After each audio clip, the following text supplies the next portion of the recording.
Yatra. Wherein. Wherein. Na. Na. Never. Never. Never. Cha. Cha. Also. Also. Ever. Ever. Certainly. Certainly. I am. I am. The. Sita. Sister. Sita. Situated. Situated. Chalati. Chalati. Moves. Moves. Tatvata. Tatvata. The truth. From the truth. Yam. Yam. That which. That which. Lavya. Labha. By attainment. By Attainment. Cha. Cha. Also. Also. Aparam. Aparam. Any other. Any other. Labham. Labham. Gain. Gain. Maniate. Manyate. Considers. Considers. Na. Na. Never. Never. Have become. Adhikam. More. More. Tataha. Tataha. Than that. Than that. Yasmin. Yasmin. In which. In which. Pitita. Pitaha. Being situated. Being situated. Na. Na. Never. Never. Kena. Dukena. By miseries. By miseries.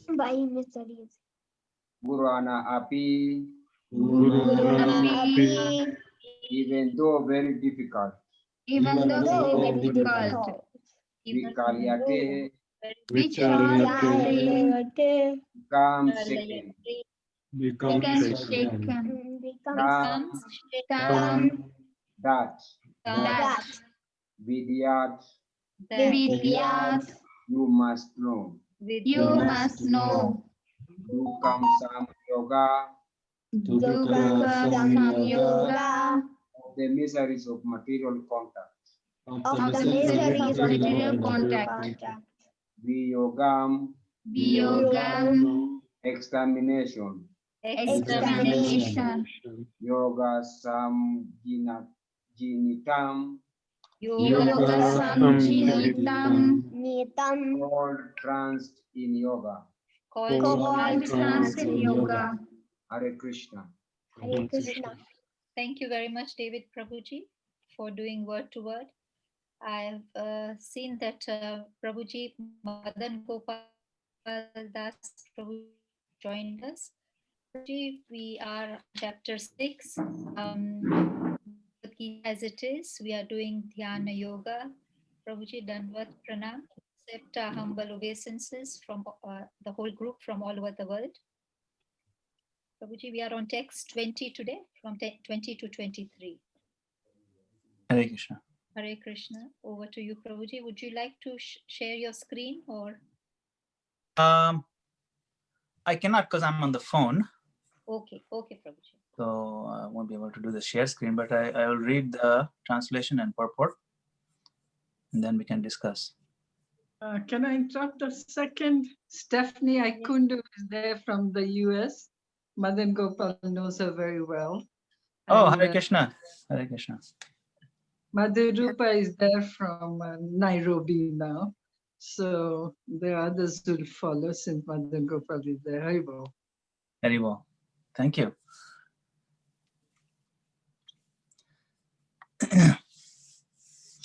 Translation and purport by His Divine Grace, A.C. Bhaktivedanta Swami Srila Prabhupada. Srila Prabhupada ki jai.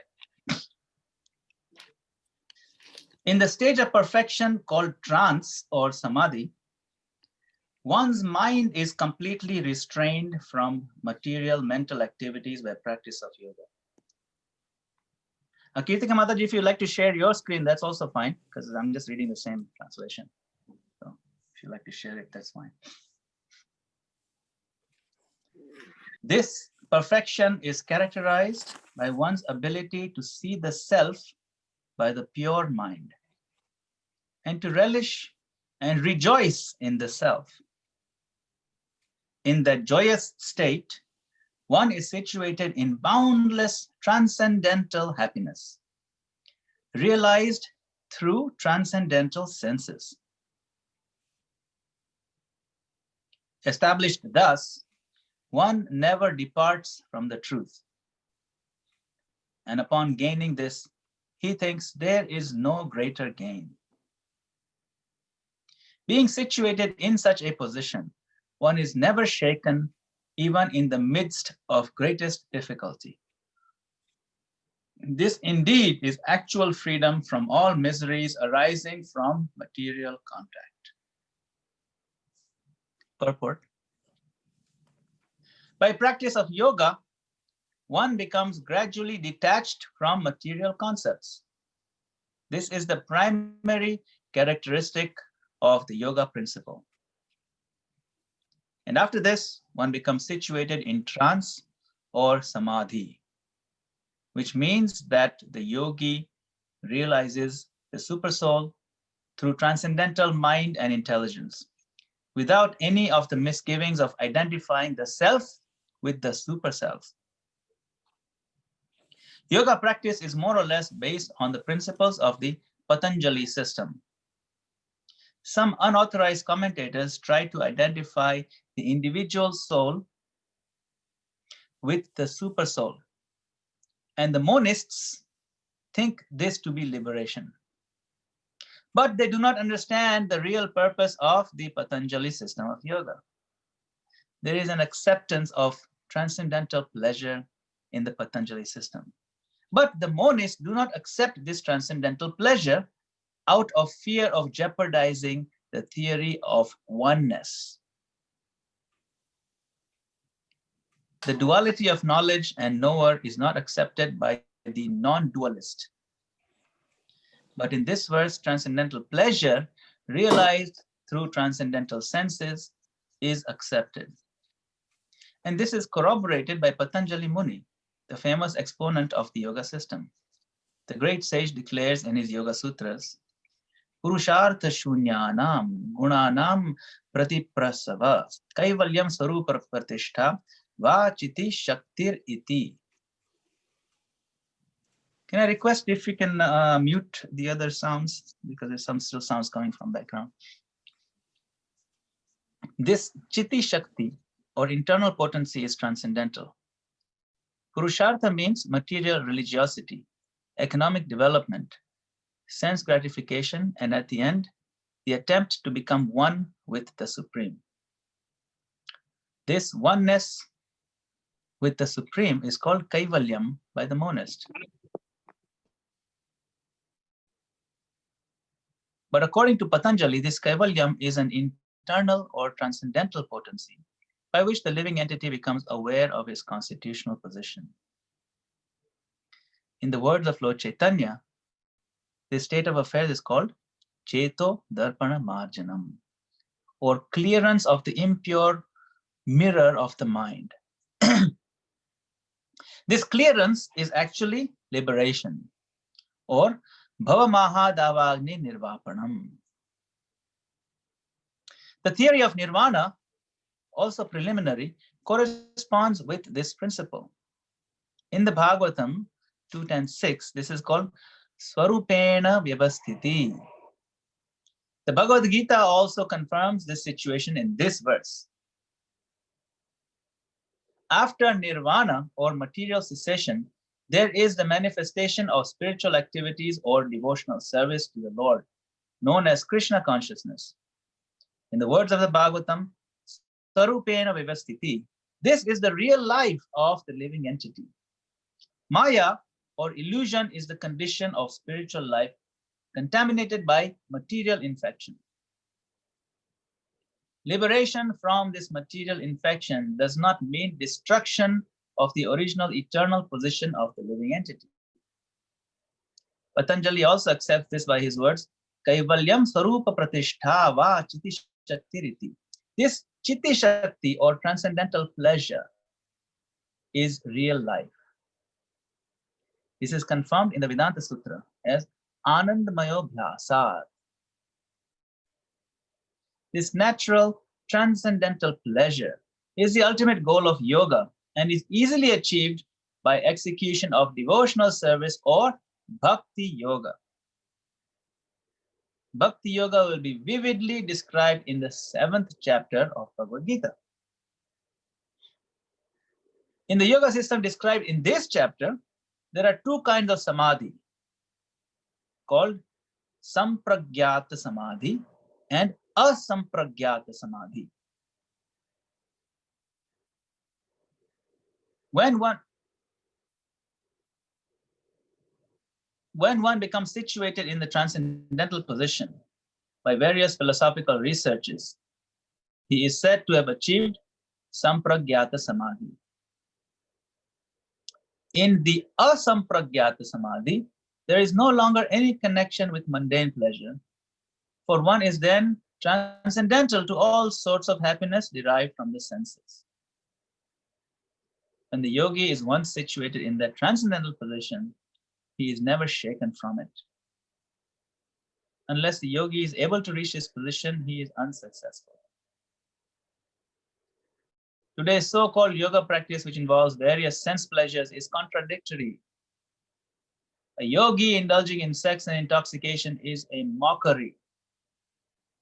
Even those yogis who are attracted by the siddhis, the perfections, in the process of yoga are not perfectly situated. If yogis are attracted by the byproducts of yoga, then they cannot attain the stage of perfection as stated in this verse.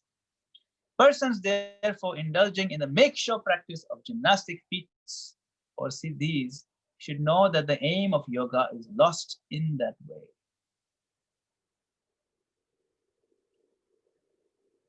The best practice of yoga in this age is Krishna consciousness, which is not baffling. A Krishna conscious person is so happy in his occupation that he does not aspire after any other happiness. There are many impediments, especially in this age of hypocrisy, to practicing Hatha yoga, Dhyana yoga, and Jnana yoga.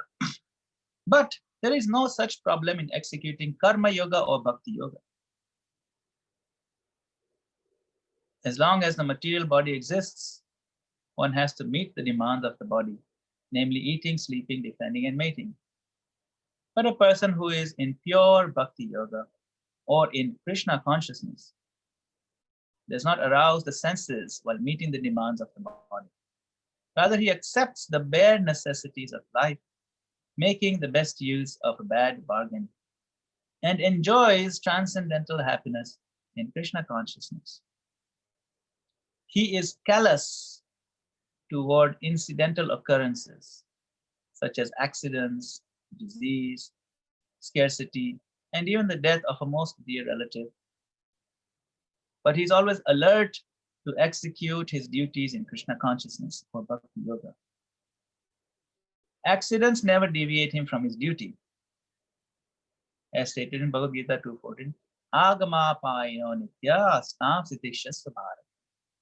He endures all such incidental occurrences because he knows that they come and go and do not affect his duties.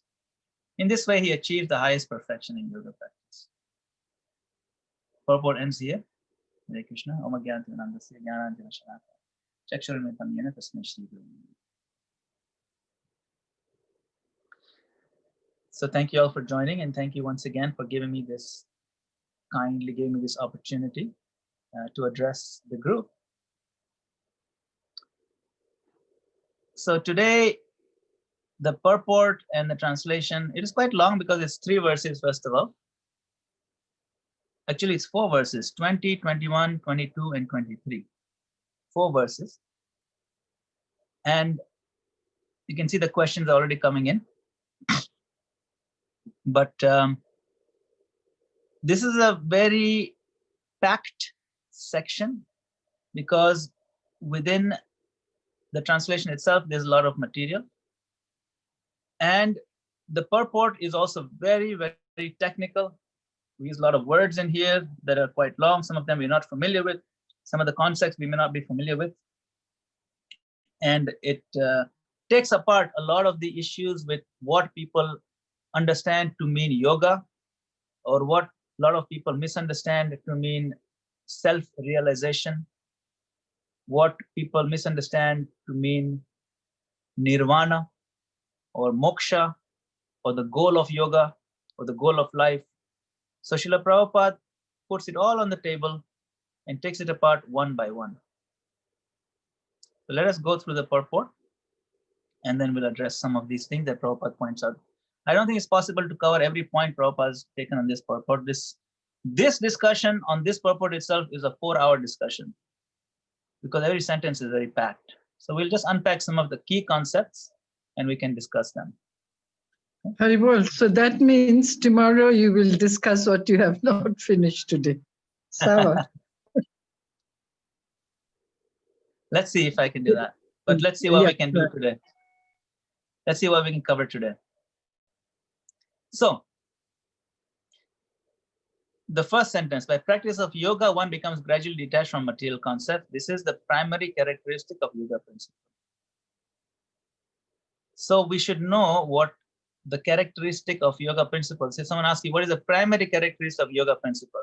You should be able to answer that when we become gradually detached from material concepts, that is the primary characteristic of yoga principle. If you just pick up any ordinary person from the street, either here in the UK, in America, in Kenya, anywhere, and ask him, what is the main thing about yoga? What is the goal of yoga? They will say, oh, to have a healthy body, healthy mind. So you can be flexible, so you can touch your toes. You know, if you do enough yoga, you can do splits and you can touch your toes, and you live a little longer, you'll have better health, heart circulation, blood circulation, you'll have better mental focus if you do yoga properly. So Srila Prabhupada mentions that towards the end. He said those are byproducts of yoga. In fact, the yoga system is so powerful. The byproducts are amazing, mind-blowing. There are different kind of siddhis, perfections that yoga process can give you. Anima, lagima, and so on, where you can do miraculous things. Forget about touching your toes. Although for some of us, touching toes is a big miracle. But some people can do much more miraculous things than touching toes. You know, they can actually make themselves very small. They can become very big. They can influence a lot of people. They can, you know, do all kinds of amazing things you can't imagine. It goes in the face of science. And those siddhis are available, and some people do achieve them. It's possible. It's a lot of focus required and a lot of very intense detachment and practice required. So those powers do come as part of yoga practice. So that Prabhupada touches upon them towards the end as byproducts of yoga. But really, the whole point of yoga is to be able to detach from material concepts. The problem is the byproducts, because they make you stronger, healthier, and more focused. If my goal in life is not to become detached from material concepts, but to enjoy material sense gratification more, that yoga actually goes against the basic principle. Yoga practice goes against the principle of yoga, of the yoga goal. You see, the principle is become detached from matter, but now that you have heightened senses, clear focus, you can do a lot more damage, because now you're getting more absorbed in a much more intense and more enraptured sense gratification. And that's what a lot of people think yoga is about, because you can live longer in this life, you can enjoy your senses better, you can eat a lot more and still be slim. You know, you can, do all kinds of, even some people take intoxicants and so on, while still practicing these yoga stretches and pranayama and asana and so on. And meditation, they also do so-called meditation. That is not the goal of yoga. The goal of yoga means to connect. Connect with what? Connect with the self. Which self? That's what we learn next. You see, the self in the purport, when spelled with the capital S, uppercase S, it refers to the super self, super soul. So we have to connect our self, small s, with the big self, the super self, which is Krishna. Now, there are schools of thought or different philosophies that Srila Prabhupada calls as monists or impersonalists or non-dualists. These all pretty much mean the same thing. monist, impersonalist, non-dualist, Mayavadi. These are more or less the same point, that actually we are all God. We just forgotten it. We need to merge back into this light. The highest aspect of God is light. Sometimes we get covered by illusion, Maya, and so we think we are these bodies, and we try to enjoy over here. But actually what we need to do is we need to reabsorb ourselves back in the impersonalism and become the super self, or become the super soul. There's no difference between soul and super soul in those schools of thought. But in order for them to preach that philosophy, they have to disregard many of the scriptures. They have to say, no, this is not true. Or here Vyasadeva was incorrect. You see? So they have to actually tell in many places Vyasadeva was wrong. Whereas in Krishna conscious philosophy, we take everything. And we take the full picture as given by Vyasadeva, as given by Krishna in the Bhagavad Gita, as given by the acharyas, as given by our own Srila Prabhupada, as given by different incarnations of Krishna. And that philosophy is very solid, makes a lot of sense, and it's very doable and very practical. Okay, so here you can see that Srila Prabhupada mentioned the second sentence, that a yogi realizes the super soul, which is the Lord in the heart, without any of the misgivings of identifying the self with the super self. So that is that impersonal philosophy. If you practice yoga properly with the proper philosophy in mind, then you will not think that I am also God. You'll recognize that I'm servant of God eternally. God is there eternally. I'm individual eternally. And there's no merging, but serving. And in that service, the interaction, there is an expression of love. And in that expression of love is a boundless ocean of pleasure, transcendental pleasure, that cannot be compared with anything in this material world. Okay. Now the question just came up, that here it says, one realizes the super soul through transcendental mind and intelligence. And this refers to the spiritual mind and spiritual intelligence, which is different from our current material mind and material intelligence. Because the spirit soul also has spiritual counterparts of all these material things that we have. You see, the reason why we have a material body is because a spiritual body does exist in reality, in the spiritual world. Spiritual bodies in the spiritual world have eyes, they have nose, they have mouth, they have ears, just like ours looks like them. Not that theirs look like us.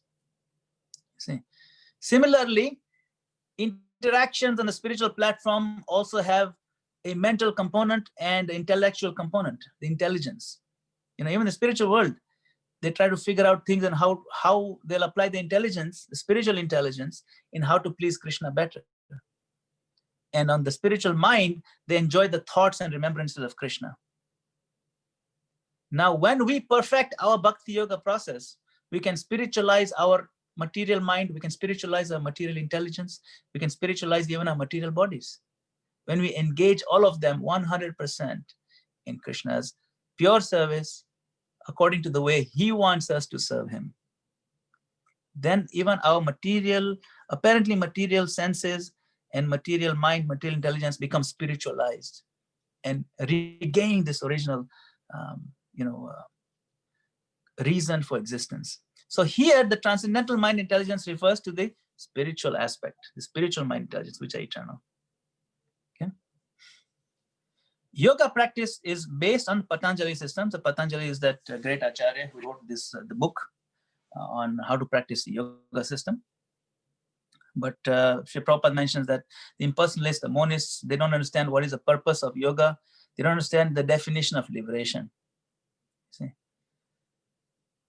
And then Prabhupada focused on this point of pleasure, boundless pleasure that is mentioned in the verse, right? In the verse it is said that this perfection is characterized by the self and the pure mind to relish and rejoice in the self. In the joyous state, one is situated in boundless transcendental happiness, realized through transcendental senses. So much happiness is there. So this is boundless, endless transcendental happiness. When we taste even one tiny drop of this happiness, then nothing will compare in the material world. Because this happiness takes place within and it's directly associated with the soul. And we are the soul, we are not these bodies, we are not this mind intelligence, this material mind intelligence. So when we get liberated from this situation, our material body definitely is gone, but even the mind, even the material mind and material intelligence, they get dissolved. And our pure soul, with the pure transcendental mind, transcendental senses, goes to the spiritual world, where our spiritual body becomes manifest. It's existing currently in what they call seed form. So it's there, it's an eternal thing, but it's become manifest and unmanifested. Okay. So when we die, and if I am still not done here in the material world and I have to get another material body, what happens? I leave behind this gross body, but my subtle body, which is my material mind, material intelligence, that gets transported to the next body. Okay. So that's how that thing works. So when we die, our material mind, material intelligence does not end unless we get liberation, in which case it gets dissolved on the way out. It gets dropped off because it's been fully purified. Okay. So now we continue. The point Srila Prabhupada is making in the Patanjali system, and he's pointing out where the impersonalists are missing the essence of this message, is the idea of pleasure, transcendental pleasure. And even the Vedas, the Vedanta Sutra declares this, Anandamaya Bhyasat. Prabhupada quoted that the nature of the soul is Anandamaya. Anandamaya means it is full of bliss and it is bliss seeking. So our soul, we are always seeking bliss. If we are not seeking bliss, we'll feel very stifled, suffocated. And if our intelligence and mind is contaminated and conditioned by the material situation, then we will seek that bliss through matter. And sometimes we come into contact with some material objects and we find that it seems to create some semblance of pleasure. Some pleasure symptoms are there. When I eat something very tasty, wow, this is awesome. Or if someone took an intoxicant, it creates some feeling in the brain. It makes them feel dizzy. Oh, this is so cool, I'm feeling dizzy. Oh, I'm seeing colors, I'm seeing stars. So that kind of gives some weird sort of pleasure. Now, those who are a little bit more mature, they know this is not real pleasure. It is a semblance of pleasure. It is an appearance of pleasure. Another example that is given is camels. Camels, you can see camels in northern part of Kenya also. Ngamia in Swahili. So the camels, what they eat thorns, dry thorns, long dry thorns, and they're chewing them and enjoying like anything. And as they're chewing them, the thorns are poking their mouth and their lips and everything. I mean, they feel some pain, but they disregard that pain, and they're thinking this blood that is coming out is the juice from the thorns. And they're enjoying, wow, these thorns are so juicy. I mean, it's a little bit prickly, but the juice is fantastic. That is called less intelligent. By damaging their own bodies, they're enjoying what is so-called pleasure. But those who are advanced, they realize, wait, this is not pleasure. It is a semblance of pleasure. It is an illusion of pleasure. Similarly, those of us who take different kind of intoxicants, like say chewing tobacco in India is very popular. They take powdered tobacco, they knock it on the hand, and they chew it, put it in their mouth, and they enjoy the feeling that comes from chewing the tobacco as the tobacco is eating through the wall of their mouth, and it creates some sort of intoxicants. Or some people smoke cigarettes or BD or pipe, or they do something stronger like marijuana, ganja, mira, all kinds of unusual things we do which are toxic. That's why it's called intoxicant. But by damaging the body, it kind of vibrates and titillates some parts of the senses, and we think that is pleasure. Those who are a little bit more mature, they will not touch those things. They know it's damaging. It has a semblance of pleasure, not real pleasure. So the yogi understands that any material sense gratification is only a semblance of pleasure. not genuine pleasure.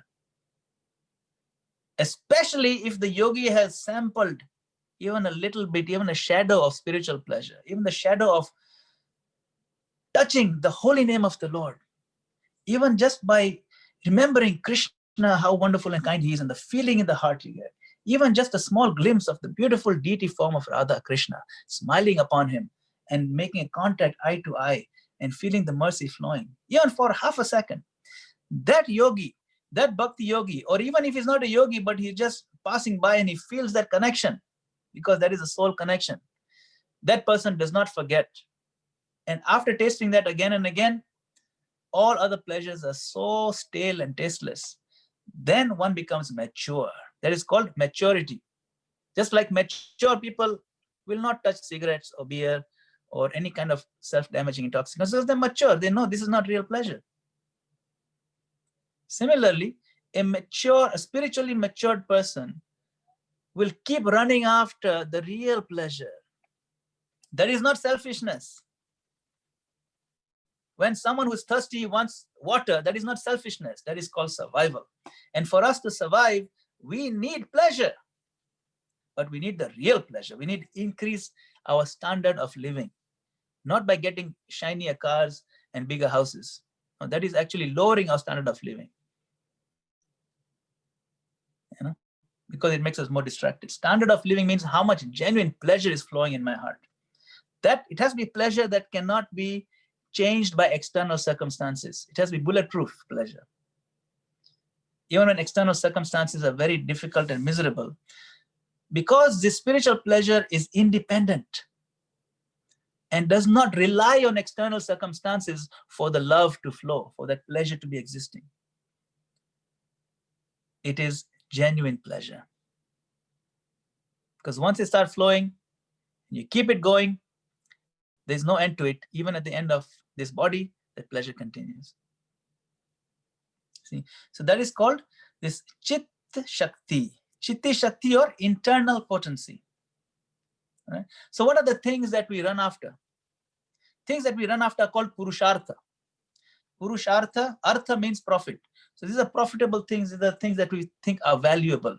So Prabhupada describes in the purport, Purushartha means 4 things. These are the standard Purusharthas that general people run after. Materialistic religiosity. We'll do some yagyas or some kind of pujas or some sort of worship. I'll worship a God in this way, that way. And God will reward me with some nice material things. That is the first thing. It's called dharma. Then, after doing that properly, actually I do get rewarded. That is called artha, economic development. I get money, I work hard, I get money. And with the money, what do? With that money, I enjoy sense gratification. So dharma leads to artha, and the money, what's the point of having the money? You got to buy something nice. Then you enjoy sense gratification. And at the end, what happens? You get frustrated and you say, okay, I don't want anything to do with this. I want to merge. I want to stop existing, material existing. I want to just, no pleasure, no pain. I just want to exist. That's it. In oneness with the Supreme. This is called Kaivalyam by the monist. Okay. But according to Patanjali, this is not what Kaivalya should mean. Kaivalya means this flow of transcendental pleasure by which the soul becomes aware of his constitutional position. Oh, I'm waking up now. I realize I have not lived according to who I actually am. I have not been the fish in the water. I'm a fish, but I'm outside the water. I need to go back in the water. And what is this water? This water means the transcendental ocean of devotional service. That's who I am. I'm a devotional servant. I'm supposed to be a devotee. And that's what will soothe my heart, give me this flow of pleasure. That is what Kaivalya actually means, according to Patanjali. And then Lord Chaitanya Mahaprabhu expands on it in his Shikshashtakam, the first verse, Cheta Darpana Marjanam. So the process of yoga is clearing of this impure mind. Impure, what is the clearing? We want to, the impurities of the mind are material desires and the idea that I am this body. That's what the root of this material desires is. And once we clean that, then what happens? You get free from the miseries. arising from the material condition.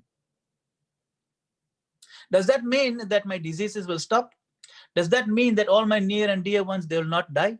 Does that mean that I will become now a multimillionaire instead of being a poor shoe shiner? No. Those are what it means is that you will become callous or indifferent or untouched by external situations.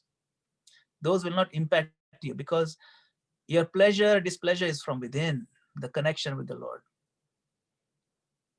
To the extent we are connected with the Lord, we feel the flow of pleasure. And to the extent we forget the Lord, we feel displeasure. And therefore, forgetfulness of the Lord is the cause of misery. And remembrance of the Lord is the cause of happiness, transcendental pleasure. And that's all that devotee cares about. My Lord, please don't let me ever forget you. That's all I ask you. Let me serve you. Let me remain situated in this thing called Swarupena Vyavasthiti. Srila Prabhupada talks about that. And that is what is called nirvana. To be situated in my actual position like a fish thrown back finally in the water. So after material cessation, after you stopping the material activities, then doesn't mean there's no more activities. Now the real life start. Real life is full of activities. See, spiritual activities or devotional service. And this is known as Krishna consciousness. Krishna consciousness is known as is the platform. In the words of the Bhagavatam, Swarupena Vyavasthiti, this is the real life of the living entity. This is our real life. This is what I've been looking for. And this illusion, Maya, is a condition of spiritual life, but is contaminated by material infection. So when we get liberated from this material infection, doesn't mean that our original spiritual position as servant is dissolved or destroyed. No. It becomes re-established. Okay? That is what is called Kaivalya Swarupa Pratishtava Chitti Shaktiriti. It's transcendental pleasure. Okay? So Srila Prabhupada, he also then explains in practical way, I'm coming to the last paragraph of the purport and then we'll wrap up. As long as a material body exists, one has to meet the demands of the body, namely eating, sleeping, defend, mating. That's fine. But a person who is in pure bhakti yoga or in Krishna consciousness does not arouse the senses while meeting the demands of the body. Rather, he accepts the bare necessities of life, making the best use of a bad bargain, enjoys transcendental happiness in Krishna consciousness. So, what Srila Prabhupada is saying is that when a person realizes I need to be Krishna conscious, then his lifestyle substantially changes. Lifestyle in a sense, his perspective on life substantially changes. And if he or she has been spending a lot of time and energy, generally we do, on gaining things for material enjoyment and maximizing material enjoyment, that whole thing gets flipped on its head. Okay. And it becomes the goal becomes spiritual enjoyment, not material enjoyment. So now when that becomes flips on the head, then one realizes that I should minimize material enjoyment.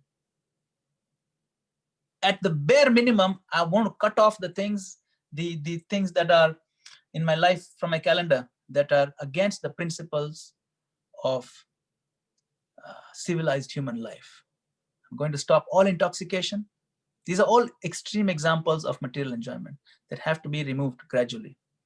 At least, ultimately they need to be removed thoroughly, completely.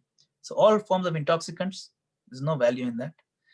Definitely no meat eating, no meat, fish, eggs, those things, is no need to eat them, killing innocent creatures. Okay. Then no gambling, waste of time, waste of money, and contaminates the consciousness. And no illicit sexual relationships. Okay. So all those four things are very damaging to the body, to the mind, to the spirit, to the society. Those have to go. So a person gives those up right away. And then also exploiting other people, being manipulative, being dishonest, that goes. Srila Prabhupada recommends be plain, straightforward, honest, simple, reliable. Develop your expertise in reliability. Try not to be foolish about things. And also within the parameters of what we eat and all that, we should be moderate. Don't eat too much, don't eat too little. Everybody has their own range of how much, and also what to eat, how much to eat, what to cook, how to offer. All those parameters are given very much in detail in Srila Prabhupada's teachings.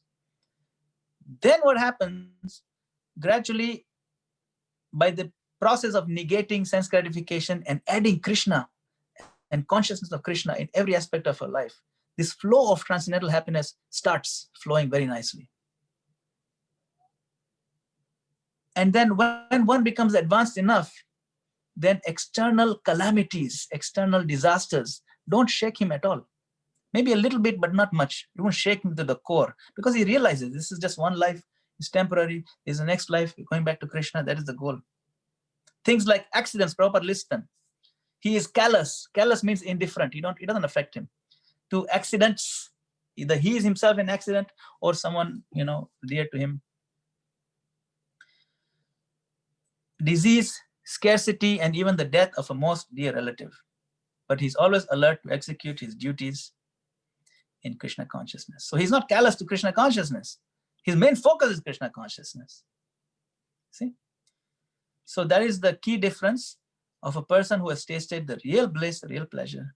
Even if it's a little sampling, it is so categorically supreme compared to anything else that he has tasted in his life, that he will not want to do anything else. And this is described in detail in Srimad Bhagavatam. And when we get to the point of studying Srimad Bhagavatam, we'll see there's a verse that says that a person who has tasted the joy of Krishna consciousness, even though he may have fallen away or moved away from it, he can only cry and remember it again and again, because he sees that there's nothing else in this world. Nothing compares. Nothing even compares. If you have tasted the Madafu in Mombasa, nothing compares to the Madafu anywhere else. You try Madafu here in America, you try something in other countries, it doesn't compare to that Mombasa one by the lighthouse where the curry is. You can't compare. Similarly, that's just a small example, analogy. But if you have tasted the best of the best, and then afterward you have to taste, like if you have tasted the best piping hot pizza, the best ingredients made by the best pizza cook in the world, and then after that, 1 week later, someone gives you a rotten pizza which made 3 weeks ago, it has mold growing on it and cold and stinking. You can't compare these two things. You can say this is also pizza. No, this is not even food. And then we realize, oh, this rotten pizza I've been eating my whole life. This is what I've been wanting. That is how it happened. This is why it's called boundless pleasure. Boundless, endless, and uninterrupted. That is what we are seeking. Finally, Krishna is giving us what we are seeking, so we should take it. But in order to digest it, in order to connect to it, there's certain things to do. Make ourselves fit for it, to make our consciousness aligned. So all these processes Srila Prabhupada has given us. And so we should learn about them, take them up. And it's a very easy process in one sense, because it's full of joy. So sukham kartam avyayam. Simply chanting, singing, dancing with each other, and wearing nice clothes, colorful festivals, feasting. Imagine you're making progress by feasting, taking prasadam, and of smelling nice things, incense, flowers. So nice smells are happening in the temple. It's just wonderful all around. Anybody fall in love with it. So it's a wonderful process Prabhupada has given us. Very thorough philosophy Srila Prabhupada has given us. So it's satisfying in the bodily level, satisfying at the mental level, at the intellectual level, at the sensual level, and ultimately at the spiritual level, because it is pure. So thank you very much for this opportunity.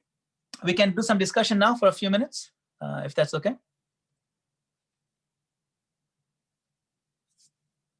I think Kirtika Mataji had to step away, if I'm not mistaken. I'm just seeing the chat over here. So if Prahlad or Hemendra Prabhu can kind of take over and coordinate, if anyone has any questions. Prabhuji, Oh, I'm Mataji back. is here. Okay, good. Hare Krishna. Okay, so there are a few questions on the chat. The first one is from Vishal Agrawal, and he's asking, what are the transcendental senses referred to in this verse? Right, are they so different to our material senses? Yeah, so I saw that pop up as I was reading, so I kind of answered it on the fly. If you remember, I talked about the transcendental intelligence. Yeah. I saw yours also pop up, so I kind of answered that on the fly. Yes, yes, Prabhuji, I was there when you did. So this verse is excellent. It seems to tell us to attain nirvana and then live our lives through Krishna consciousness. So not in some distant future, but nirvana now in the present. So that's really lovely. Okay, then there are some more messages.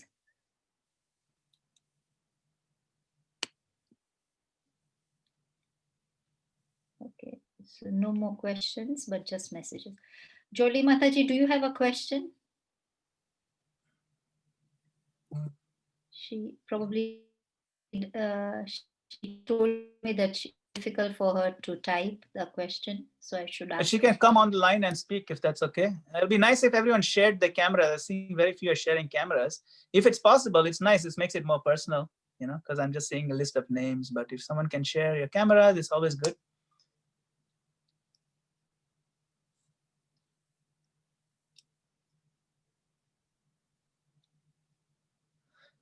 And if you want to answer, okay, I see Govinda Prem Prabhu, Haribol, my dear friend Govinda Prem Prabhu, Jai Ho. Hare Krishna, I see Sashin Prabhu is here also, Sashin and family. Jai. So we got here. So Prabhuji, to answer my question, so in the next, this material intelligence and this material mind goes with you. Yes? Yes, yes, yeah. That's why I mentioned it, that when we die, Yeah. so how it works, so say this is your last life, okay? And at the border of the material world and the spiritual world, there's a river that flows, big river called Viraja. And when you're going toward the spiritual world, the subtle body is still with you. Your mind intelligence still with you, but it dives into the Viraja river and the Viraja washes that away. Then it comes out pure spirit soul on the other side. That's how it's described. Better learn how to swim. No, that's all taught over there. They have lifeguards over there. Everything is taken care of. I thought you'll say Maha Mantra and you just walk. That's pretty much how it works. You have to dive in for the wash, final wash. You know how it is, right? The final rinse has to be there. Okay, so kindly feel free to unmute yourself and ask your questions, please. There are no more questions on the chat.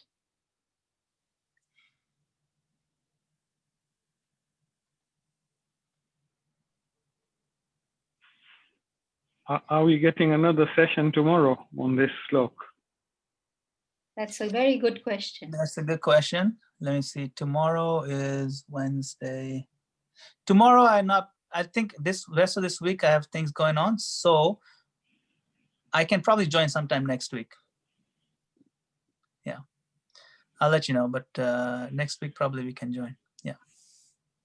Okay, thank you very much. Prabhuji is on a holiday and he's on a break for himself, chanting more. Yeah, but I have other things also, like around this time I have some small work appointments, even though I'm on vacation. So that's why there's a bit of overlap on the schedules. Yeah. Schedules. So that's why I'm very grateful that in spite of that, he's coming to our group. So whatever time he has spent with us, we are really grateful yesterday and today.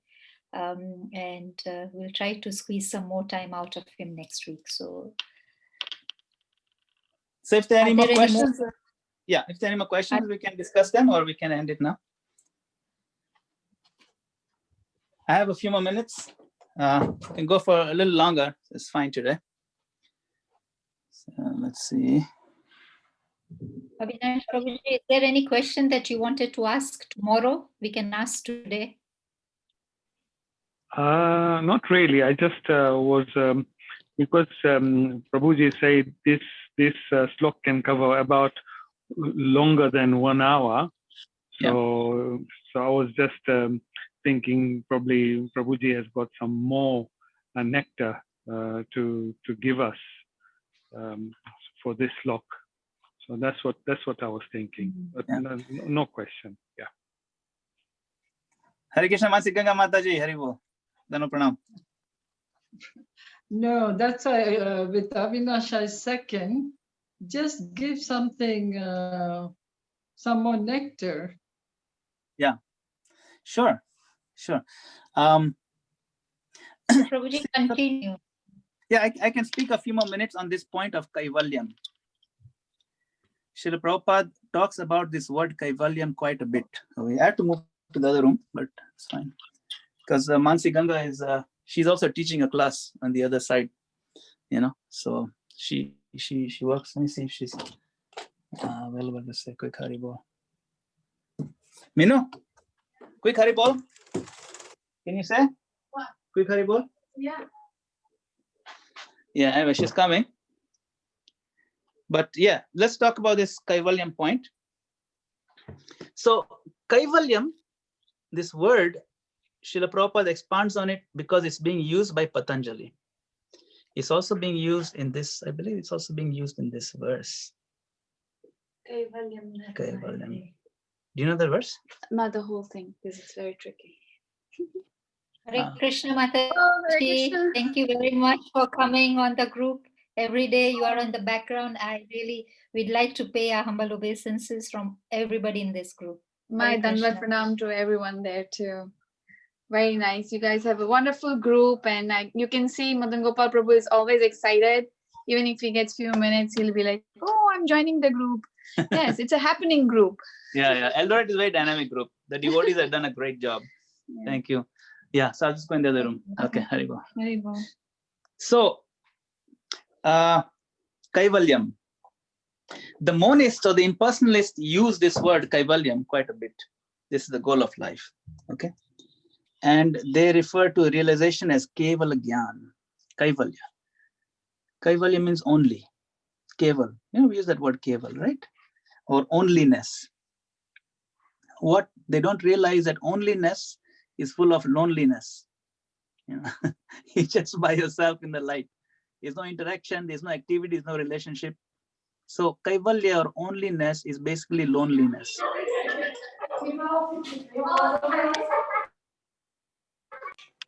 Sorry, Prabhuji. No problem. So now that definition of Kaivalya, there's an Acharya in a line whose name is Prabodhanand Saraswati, and he's written a nice verse that Srila Prabhupada used to quote quite a bit. That verse goes like this. Kaivalyam narakayate tridashapura kasha pushpayate durdantindre kal sarpa patale protkhatadam shtrayate vishwam purna sukhayate vidhi mahendra dishakitayate yat karunya kataksha vaibhavatam tam gaura evastama. This is a verse worth memorizing. Prabhupada quoted it. You can look it up. Kaivalyam narakayate. If you can Google it, you'll find it. It's written by Prabodhanand Saraswati. So you can kind of make out what that means. Kaivalyam, this impersonal liberation, is what? Narakayate. Narak means hell. So this verse is in glorification of Chaitanya Mahaprabhu. Okay, at the end it says, Yat karunya kataksha vaibhavatam tam gaura evastuma. So when Gaura, Chaitanya Mahaprabhu, gives his merciful sidelong glance, all these things happen as a blessing. What are these things? And a quite amazing blessing. Quite amazing. That's why this verse is so important. Okay. So Karunya Kataksh. Kataksh means sidelong glance like this. It's very beautiful. When the Lord looks at you sideways like this, it is so heart capturing. Yeah? It's like a Karunya Kataksh. All right. So Yat Karunya Kataksh Vaibhava, when you get that opulence of Mahaprabhu's Gaura's Karunya Kataksh, these are the gifts that come along with that sidelong glance. What is it? First one, Kaivalyam Narakayate. That this impersonal liberation, you'll recognize it as hell.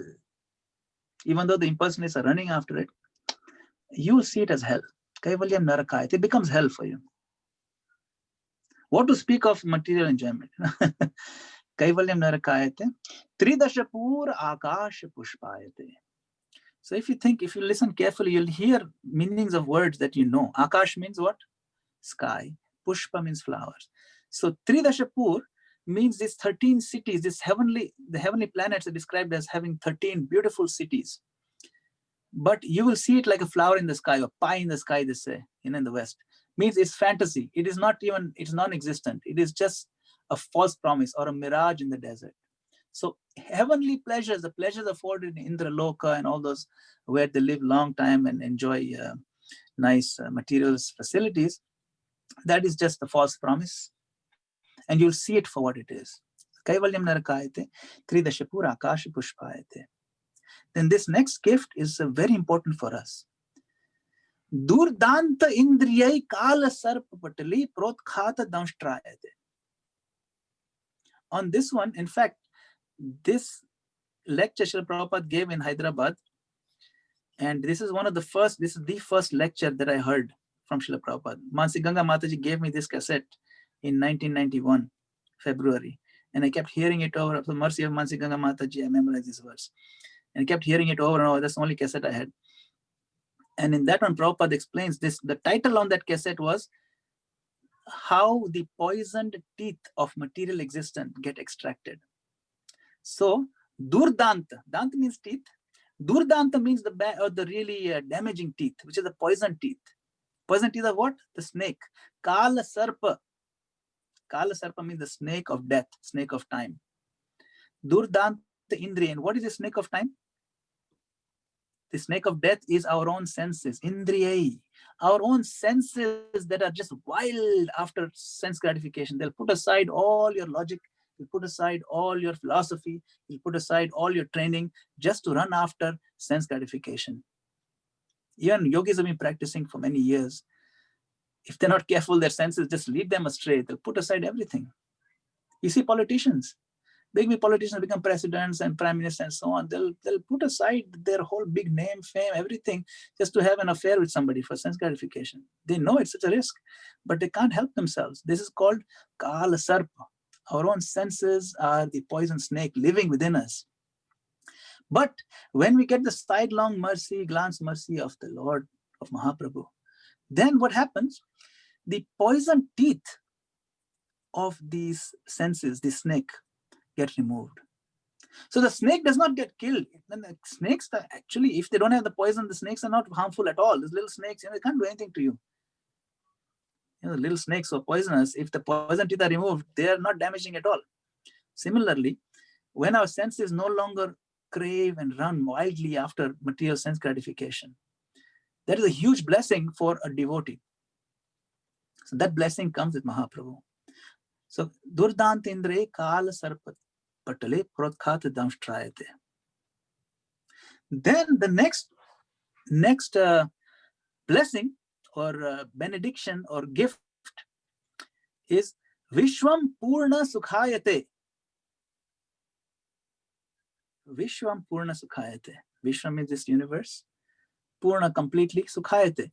This universe appears to be full of bliss. Now, this is opposite to what Krishna teaches, right? He teaches that this world is dukhalayam ashashvatam. This is dukhalayam. And here Mahaprabhu is making it purna sukhayate. How is that? It's a contradiction. Because when a devotee has been blessed by Mahaprabhu's glance, then the devotee becomes Krishna conscious. And a person who is Krishna conscious, every step of his life is nothing but bliss. Even within dukhalayam, it becomes Vishwam Purna Sukhayate. Why? Because he's thinking of the Lord. He's chanting Krishna's name. The sweetest way to connect to the Lord. Chanting Krishna's name, singing Krishna's name, remembering Krishna's sweet pastimes, remembering Mahaprabhu. So these are the gifts. Let's remember them. Kaivalyam narakayate.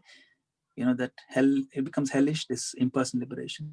Tridashapura akasha pushpayate. The heavenly planets becomes the fantasy. Durdant Indre Kala Sarpa Patali, the senses, the poison teeth are removed. Vishwam Purna Sukhayate, and Vidhi Mahendra Adishta Kitayate. That all the demigods also, Vidhi, Brahma, etc., we'll see them as Kita. You will not start worshipping them as the supreme. You recognize that they're the same as the bugs. In front of the Lord, everyone is a little insect, all these demigods. Vidhi Mahendra Adishta Kitayate. You see, all these gifts come to you. Yat Karunya Kataksh Vaibhavatam Tam Gaure Vastamal. So this Kaivalya,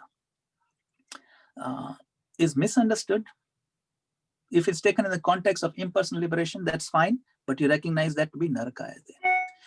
A real Kaivalya is to connect into the stream of Krishna consciousness, the stream, the flow of love that is found when one serves the Supreme Lord. Okay, so I just wanted to end it there. And I think we've kind of gone a little bit over time. It's quite late in Kenya. And I want to thank you all for joining. If there's any other questions we can still address, that's fine, for another minute or so. If not, we can end. Is that okay, Kirtika Mataji? Yes, Prabhuji. Are there any questions? There are none in the chat, but does anybody have any questions? Okay, so there are no more questions. We'll ask Prabhuji for some more time next week, and I'll inform everybody when Prabhuji will be able to join us. So on behalf of the group, we'd like to chant the Maha Mantra. Can you please all unmute and let's glorify Madan Gopal Prabhuji and chant the Maha Mantra once. Hare Krishna, Hare Hare Krishna, Krishna, Krishna, Krishna Krishna, Hare Hare, Hare Rama, Hare Rama, Rama Rama, Hare Hare. Vanjakalpatarubhyascha Kripa Sindhubhyo Patitanam Pavnebhyo Vaishnavebhyo Namo Namaha. Vaishnavebhyo Namo Namaha. Hare Krishna. All Hare glories Krishna. to Srila Prabhupada. Jai Prabhupada ki jai. Jai. Samveta Bhakta Vrinda ki jai. Hari Bol. Jai. Madan Gopal Hare Prabhuji. Krishna. Hare Thank you. Jai. Thank you. Hari Bol. We'll see you Thank next Hare week. Bol. Hari Bol.